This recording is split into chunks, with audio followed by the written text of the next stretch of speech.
নমস্কার। এইমাত্র উঠে আসলো দিনের বাছাই করা সবথেকে গুরুত্বপূর্ণ বড় খবরগুলি। দেশ থেকে রাজ্য এবং আন্তর্জাতিক সকল গুরুত্বপূর্ণ খবর একসাথে একটি ভিডিওতে অথেন্টিকভাবে পেতে অবশ্যই চ্যানেলটিকে সাবস্ক্রাইব করুন, ভিডিওটিকে লাইক করুন। রাজনীতির ময়দানে ফের বড়সড় ধামাকা।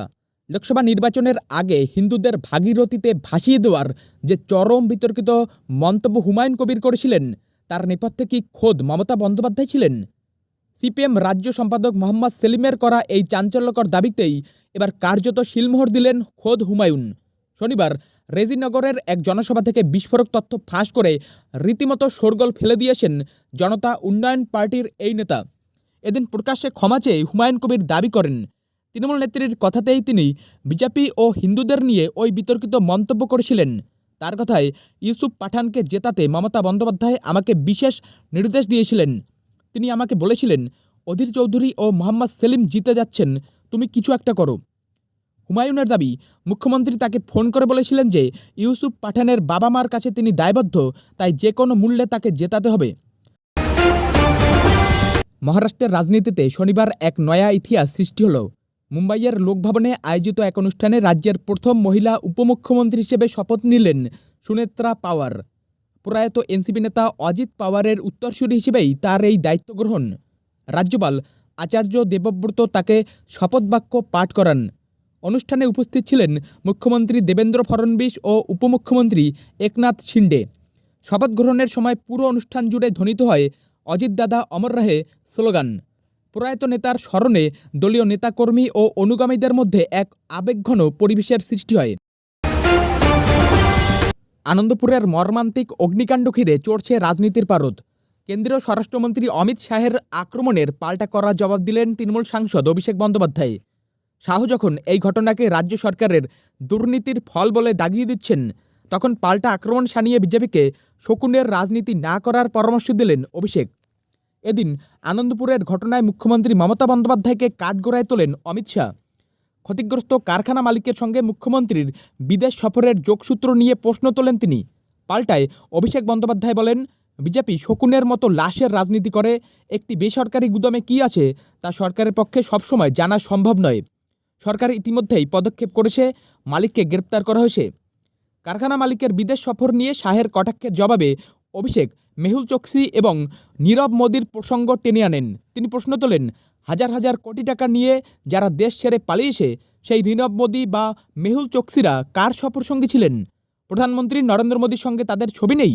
অভিষেক আরও যোগ করেন, যদি আনন্দপুরের ঘটনার দায় মুখ্যমন্ত্রীর হয়, তবে ইন্দোরে দূষিত জল খেয়ে মৃত্যু বা গোয়ার অগ্নিকাণ্ডের দায় কি প্রধানমন্ত্রী নেবেন?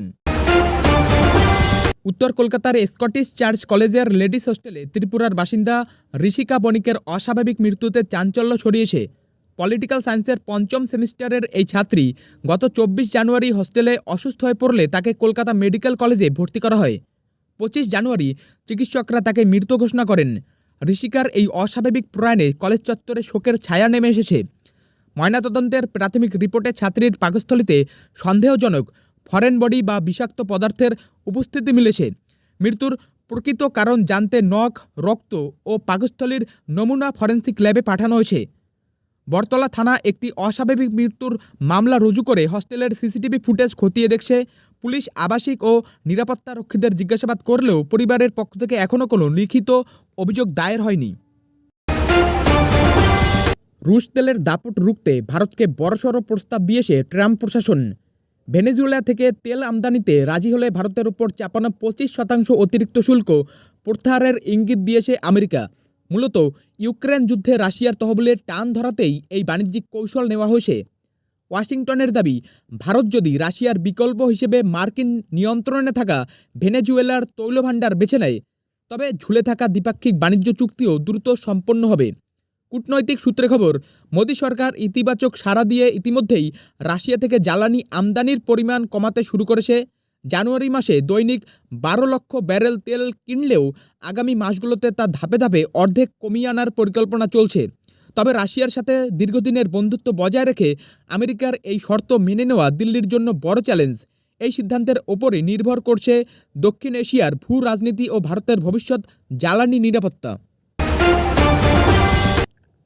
বীরভূমের বোলপুর পুরসভার ৫ নম্বর ওয়ার্ডের কালীমোহনপল্লীতে প্রায় ২ বিঘা জলাশয় ভরাট করে বেআইনি নির্মাণের অভিযোগ উঠেছে তৃণমূল নেতা অনুব্রত মণ্ডলের দাদা সুব্রত মণ্ডলের বিরুদ্ধে।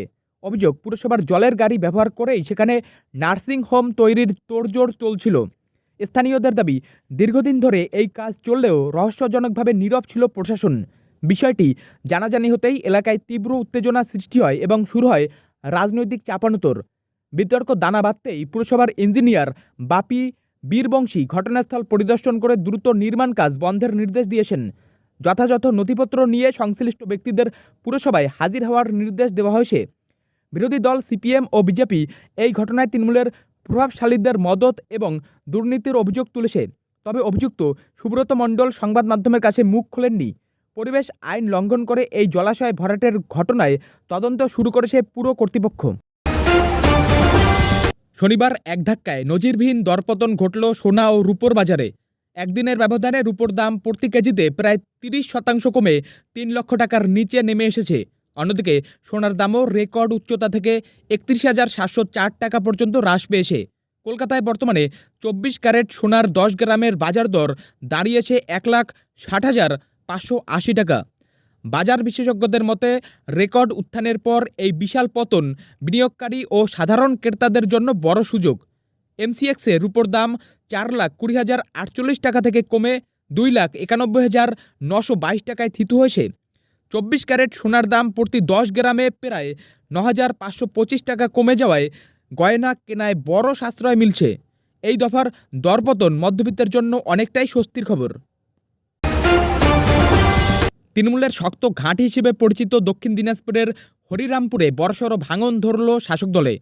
খোদ তৃণমূল জেলা সভাপতির নিজের এলাকা মহামারী অঞ্চল থেকে প্রায় ২০টি পরিবার ঘাসফুল শিবির ত্যাগ করে ভারতীয় জনতা পার্টিতে সামিল হয়েছেন। রাজনৈতিক মহলের মতে, পঞ্চায়েত নির্বাচনের আগে তৃণমূলের এই গড়ে ফাটল ধরায় বিজেপি শিবিরের আত্মবিশ্বাস অনেকটাই বৃদ্ধি পেল। গঙ্গারামপুর বিধানসভার বিধায়ক তথা বিজেপি জেলা সভাপতি স্বরূপ চৌধুরী ওই পরিবারগুলোর হাতে গেরুয়া পতাকা তুলে দিয়ে তাদের দলে স্বাগত জানান। যোগদানকারীদের দাবি, স্থানীয় উন্নয়ন ও স্বচ্ছ রাজনীতির স্বার্থেই তারা এই সিদ্ধান্ত নিয়েছেন। এই দলবদল হরিরামপুরের বিধানসভা এলাকার রাজনৈতিক সমীকরণ ও জনমতের মেরুকরণকে আরও স্পষ্ট করে তুলল। শিলিগুড়ির সভা থেকে কেন্দ্রীয় স্বরাষ্ট্রমন্ত্রী অমিত শাহ অনুপ্রবেশ ইস্যুতে তৃণমূল সরকারকে উৎখাতের ডাক দিলে পাল্টা আক্রমণে সরব হলেন অভিষেক বন্দ্যোপাধ্যায়। শাহের দাবিকৃত কোটি কোটি অনুপ্রবেশকারীর তত্ত্বকে খসড়া ভোটার তালিকার তথ্যের ভিত্তিতে কাল্পনিক বলে উড়িয়ে দেন তিনি। একই সঙ্গে আনন্দপুরের ঘটনার প্রেক্ষিতে মুখ্যমন্ত্রীর সমালোচনা করায় শাহকে বিধে অভিষেকের প্রশ্ন, এসআইআর প্রক্রিয়ায় ১৪০ জনের মৃত্যুর দায় কি কেন্দ্রের নয়? রাজ্যের বঞ্চনা ও জিএসটি আদায়ের হিসাব টেনে অভিষেক দাবি করেন, গত ৫ বছরে ৬.৫ লক্ষ কোটি টাকা বাংলা থেকে নিলেও প্রাপ্য টাকা আটকে রেখেছে কেন্দ্র। মতুয়াদের ভয় দেখানো এবং নির্বাচন কমিশনকে দিয়ে রাজনৈতিক স্বার্থসিদ্ধির অভিযোগও তোলেন তিনি। মূলত নির্বাচন কমিশনের তথ্য তুলে ধরে কেন্দ্রের অনুপ্রবেশ রাজনীতি ও আর্থিক বঞ্চনার বিরুদ্ধে কড়া ভাষায় তোপ দাগলেন তৃণমূলের সর্বভারতীয় সাধারণ সম্পাদক।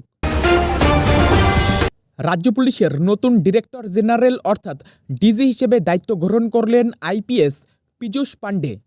শনিবার ভবানী ভবনে বিদায়ী ডিজি রাজীব কুমারের কাছ থেকে তিনি কার্যভার বুঝে নেন। দায়িত্ব নিয়েই নতুন ডিজি জানান, সাধারণ মানুষের সুরক্ষায় একটি টিম হিসেবে কাজ করাই তার মূল লক্ষ্য।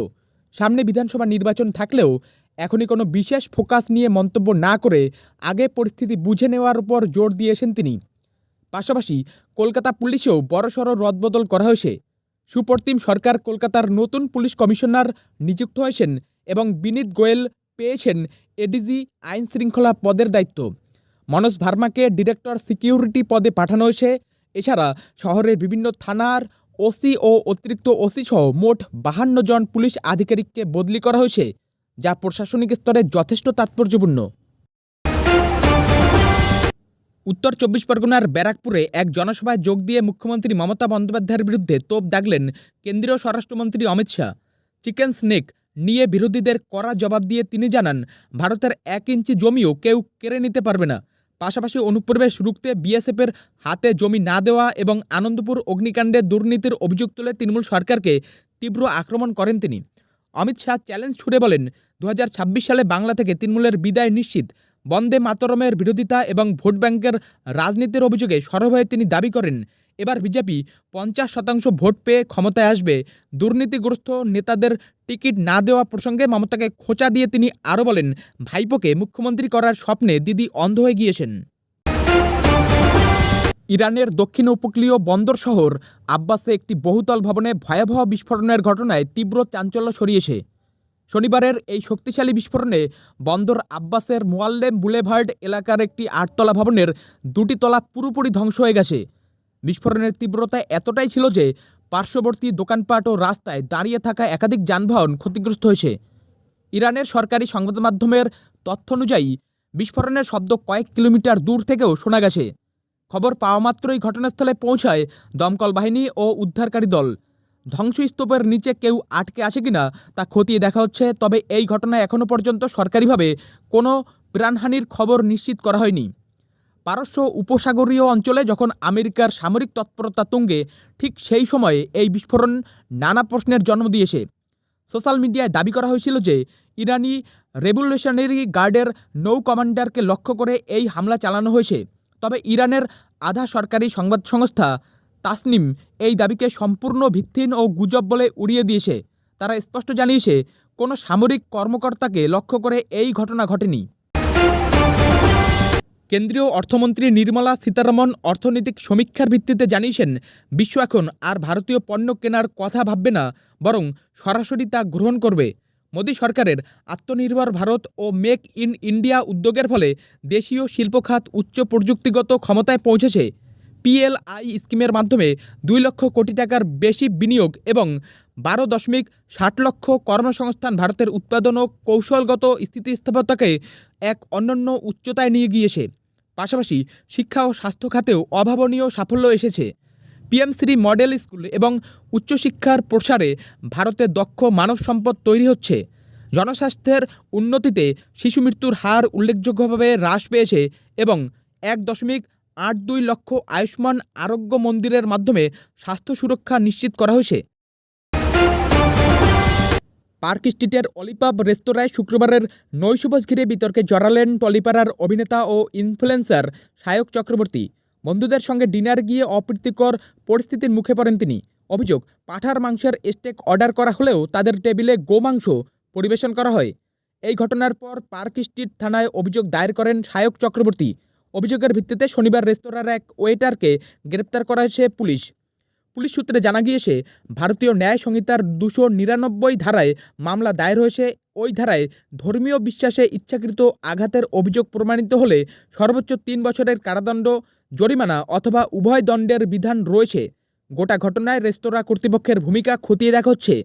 ঘটনার পর সায়ক চক্রবর্তী ফেসবুক লাইভে বিষয়টি প্রকাশ্যে আনলেও বর্তমানে সেই ভিডিওগুলি আর সোশ্যাল মিডিয়ায় নেই। বিশ্বকাপে খেলা নিয়ে ধোঁয়াশা বজায় রাখতে নতুন নাটকে মেতেছে পাকিস্তান। শ্রীলঙ্কায় বিশ্বকাপ খেলতে আপত্তি নেই বলে প্রথমে প্রেস বিজ্ঞপ্তি প্রকাশ করলেও কিছুক্ষণের মধ্যেই তা প্রত্যাহার করে নেয় পাক বোর্ড।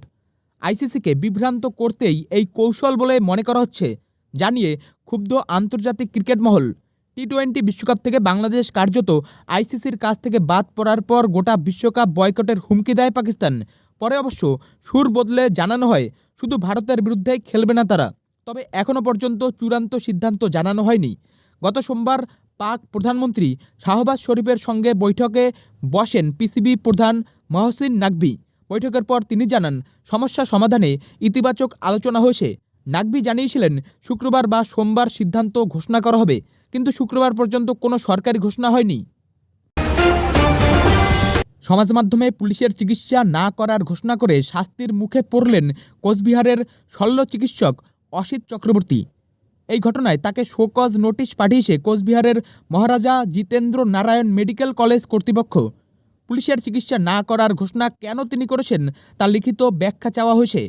নোটিশে স্পষ্ট করা হয়েছে, সরকারি হাসপাতালের কোনো কর্তব্যরত চিকিৎসক সামাজিক, ধর্মীয়, জাতিগত বা অন্য কোনো ভেদাভেদ করে রোগী দেখতে পারেন না। অথচ সরকারি চিকিৎসক হয়েও নিজের দায়িত্ব থেকে সরে আসার অভিযোগে অসিত চক্রবর্তীকে শোকজ করা হয়েছে। চিকিৎসকরা শপথ নেওয়ার সময় সব রোগীকে পরিষেবা দেওয়ার অঙ্গীকার করেন, কিন্তু অভিযোগ, সেই শপথ মানতে নারাজ অসিত চক্রবর্তী। পুলিশের ভূমিকা নিয়ে ক্ষোভ প্রকাশ করে তিনি প্রথমে সমাজ মাধ্যমে পোস্ট করেন, পরে প্রকাশ্যেও পুলিশের চিকিৎসা না করার কথা বলেন। অসিত চক্রবর্তীর অভিযোগ, গত বছর কোচবিহারের মীনা কুমারী চৌপতিতে তার ভাড়া করা ফ্ল্যাট থেকে 5 লক্ষ টাকা চুরি যায়। পুলিশে অভিযোগ জানিয়েও কয়েক মাস চোর ধরা পড়েনি। অভিযুক্তদের চেনা সত্ত্বেও তারা এলাকায় ঘুরে বেড়াচ্ছে বলেই দাবি তার। এই ক্ষোভ থেকেই পুলিশের বিরুদ্ধে সমাজ মাধ্যমে অবস্থান নেন ওই চিকিৎসক।